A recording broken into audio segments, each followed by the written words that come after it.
Denny Indrayana telah menyesatkan opini publik.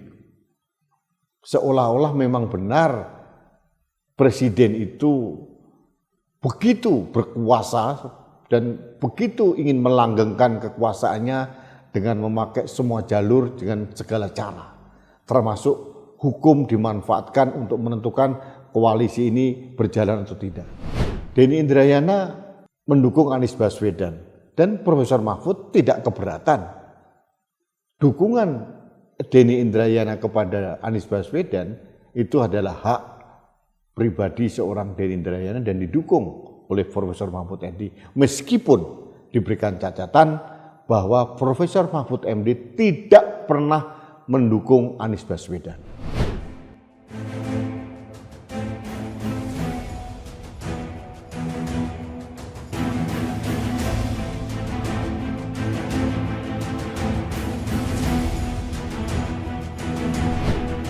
Halo sahabat Indonesia, kita bertemu kembali dalam Opini Rudy. Sahabat Indonesia, kemarin ramai di ruang publik, di media maupun di beberapa kanal YouTube terkait dengan ujaran dari Denny Indrayana. Ini politikus Partai Demokrat kalau tidak salah, dulu pernah menjadi wakil Menteri Kumham zaman era SBY.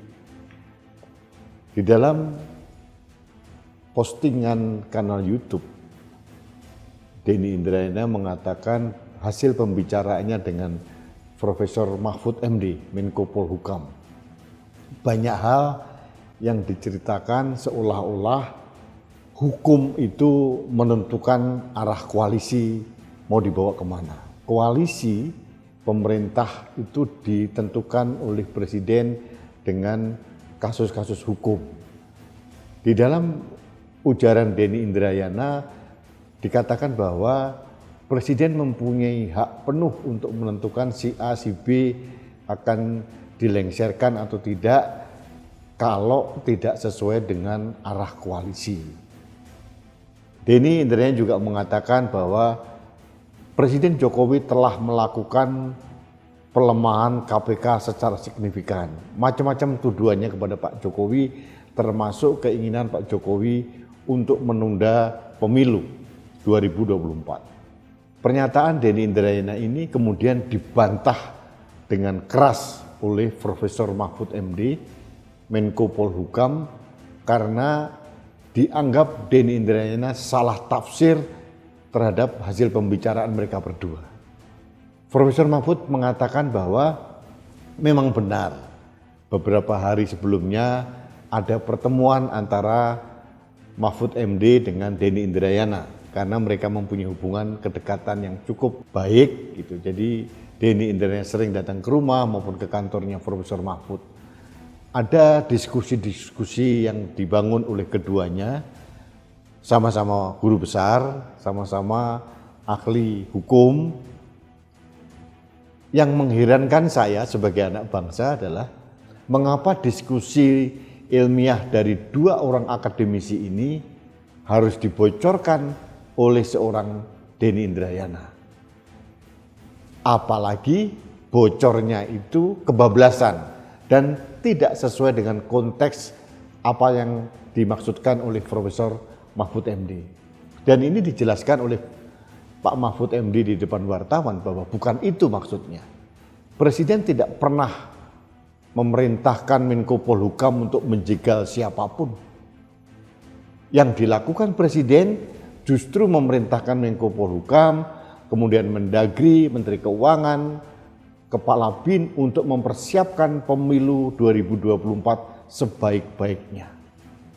Apa yang dikatakan Denny Indrayana ini bisa menyesatkan, bisa memprovokasi masyarakat kalau tidak tahu konteksnya apa. Gitu. Dalam hal ini ada beberapa hal yang ingin saya berikan catatan terhadap pernyataan Denny Indrayana. Yang pertama, Denny Indrayana melakukan pelanggaran etika seorang akademis. Karena apa? Seharusnya diskusi dua orang akademis ini tidak boleh dibocorkan ke ruang publik, apalagi menyangkut isu-isu sensitif, apalagi bisa dimaknai multi interpretasi oleh masyarakat. Yang kedua, Denny Indrayana telah menyesatkan opini publik. Seolah-olah memang benar presiden itu begitu berkuasa dan begitu ingin melanggengkan kekuasaannya dengan memakai semua jalur dengan segala cara. Termasuk hukum dimanfaatkan untuk menentukan koalisi ini berjalan atau tidak. Ini menurut saya berbahaya. Jadi seharusnya sebagai seorang intelektual, diskusi dua orang intelektual tidak perlu harus dibocorkan ke ruang publik. Kebijakan seseorang ditentukan hal ini.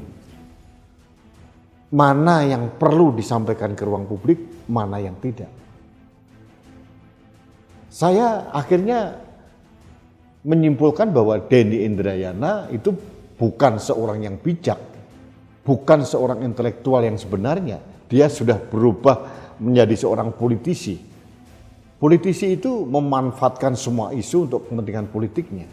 Dikatakan oleh Profesor Mahfud MD, Denny Indrayana mendukung Anies Baswedan dan Profesor Mahfud tidak keberatan.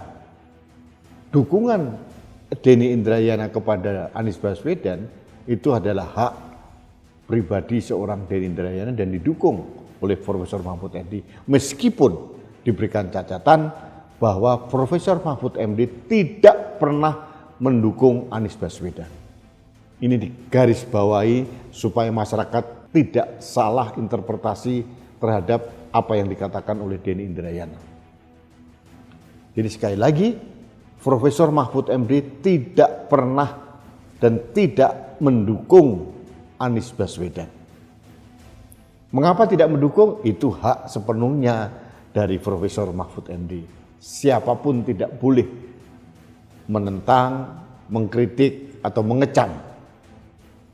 Sama juga kita tidak boleh mengecam pilihan seorang Denny Indrayana yang memilih mendukung Anies Baswedan. Itu hak sepenuhnya dari yang bersangkutan. Tapi meskipun dia mempunyai hak, Denny Indrayana juga mempunyai kewajiban. Kewajibannya apa? Kewajibannya adalah menjaga etika intelektual. Jadi pembicaraan-pembicaraan di ruang publik itu harus disaring benar-benar. Jangan pembicaraan dan privat kemudian begitu saja dibocorkan ke ruang publik. Meskipun itu sudah diluruskan oleh Profesor Mahfud MD. Dan kenyataannya apa yang dikatakan oleh Denny Indrayana lebih banyak tafsir pribadi dari seorang Denny Indrayana. Bukan apa yang diinginkan, diharapkan, dipikirkan oleh seorang Profesor Mahfud MD. Sahabat Indonesia, saya berulang kali diskusi dengan ketua umum partai, dengan jenderal bintang 4 yang masih menjabat, dengan menteri, dengan siapapun, politisi, anggota DPR. Banyak diskusi saya dengan beberapa tokoh yang lain, banyak sekali. Tapi tidak semua hasil diskusi atau tukar pikiran saya harus saya sampaikan ke ruang publik. Karena saya tahu persis ini isu sangat sensitif, jadi saya harus menyaring dulu. Jadi Denny Indrayana mungkin harus belajar saring sebelum sharing. Itu penting. Jangan asal memberikan narasi dan kenyataannya menjurus ke fitnah. Seolah-olah Pak Jokowi itu melumpuhkan KPK dengan undang-undang KPK yang baru. Pertanyaannya sekarang, apakah benar Pak Jokowi melumpuhkan KPK? Undang-undang itu adalah produk legislatif dengan eksekutif. Apa iya kalau eksekutif sudah ngotot membuat undang-undang lalu legislatif 100% setuju? Belum tentu.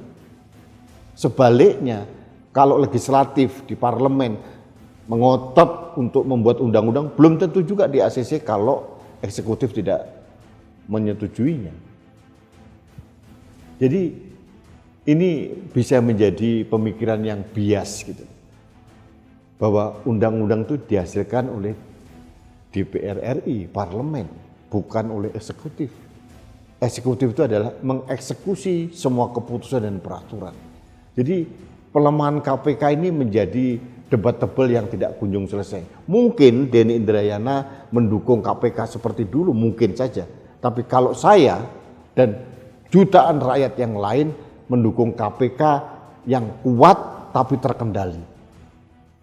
KPK tidak bisa menjadi lembaga super body yang tidak tersentuh oleh apapun dan bisa merajalela dalam bentuk apapun.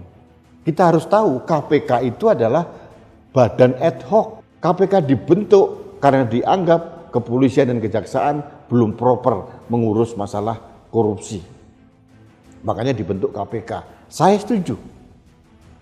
Tapi kita tahu bahwa tugas KPK bukan hanya penindakan, tapi juga pencegahan serta supervisi kepada Kejaksaan Agung dan kepolisian. Pertanyaannya, kegiatan supervisi ini dilakukan atau tidak? Jangan-jangan oknum-oknum KPK atau mungkin siapapun yang mendukung KPK menginginkan KPK ini selamanya ada di negeri ini.